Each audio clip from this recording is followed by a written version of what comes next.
Now we will study about the success and failure of the Indian democracy in the last 50 year. पिछले 50 सालों में हम India के success and failures के बारे में, भारतीय जो डेमोक्रेसी है इसके सक्सेस एंड फेलियर्स के बारे में पढ़ेंगे।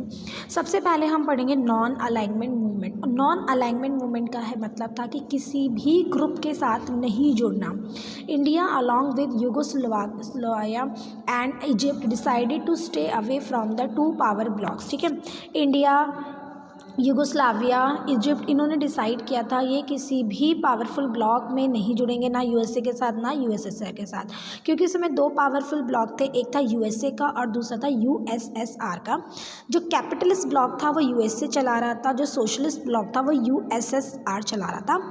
तो इंडिया ने नॉन अलाइनमेंट मूवमेंट स्टार्ट किया था to decide to stay away from military alliance and arm race, कि किसी भी तरह के मिलिट्री अलायंस यानी कि इन देशों के साथ, इन गुटों के साथ किसी भी तरह के मिलिट्री समझौते नहीं करेंगे।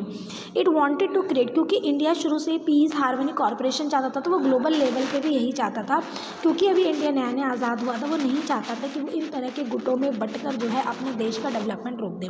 सो it wanted to create peace harmony corporation on a global level. India has always played a very active role in the non alignment movement. तो इंडिया ने शुरुआत से ही नॉन अलाइनमेंट मूवमेंट को अब तक जो है फॉलो किया, वो किसी भी गुट का हिस्सा नहीं है, और यहाँ पर इंडिया कहीं ना कहीं सक्सेसफुल रहा है। इसके बाद है द सोशो इकोनॉमिक चैलेंजेस पढ़ेंगे। अब हम चैलेंजेस पढ़ रहे हैं, पिछले 50 सालों में हम इंडिया के सक्सेस एंड फेलियर्स को पढ़ रहे हैं। Over population. Since independence over population has been the root cause of extreme poverty and unemployment. आज़ादी के बाद से ही बहुत ज़्यादा पॉपुलेशन भारत की रही है, और ये भारत की गरीबी और बेरोज़गारी का सबसे बड़ा कारण है। The Indian government is still trying it best to meet this challenge by spreading awareness about family planning measures, education and by discouraging early marriage. आज तक इंडिया जो है इन प्रॉब्लम को फेस कर रहा है, और इसके लिए वो अवेयरनेस क्रिएट करता है इस प्रॉब्लम को चैलेंज फेस करने के लिए, जैसे लोगों को फैमिली प्लानिंग के बारे में जागरूक करना, एजुकेशन फैलाना, एजुकेट करना लोगों को, और जो अर्ली मैरिजेस होती, बाल विवाह जैसी प्रथाओं को समाप्त करने की।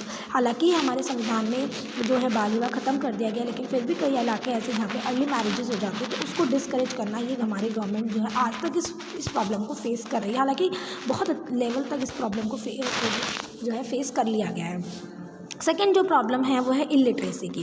As India became independent it was realise that in an independent democratic state citizen must be literate. जब भारत आज़ाद हुआ तो इस बात का रियलाइजेशन किया गया कि एक आज़ाद डेमोक्रेटिक देश में जो सिटीजन्स हैं, नागरिक हैं, पढ़े लिखे होने चाहिए, so they can assert their right and exercise their duty, ताकि वो अपने राइट्स का इस्तेमाल कर सकें और अपनी ड्यूटीज़ को फॉलो कर सकें।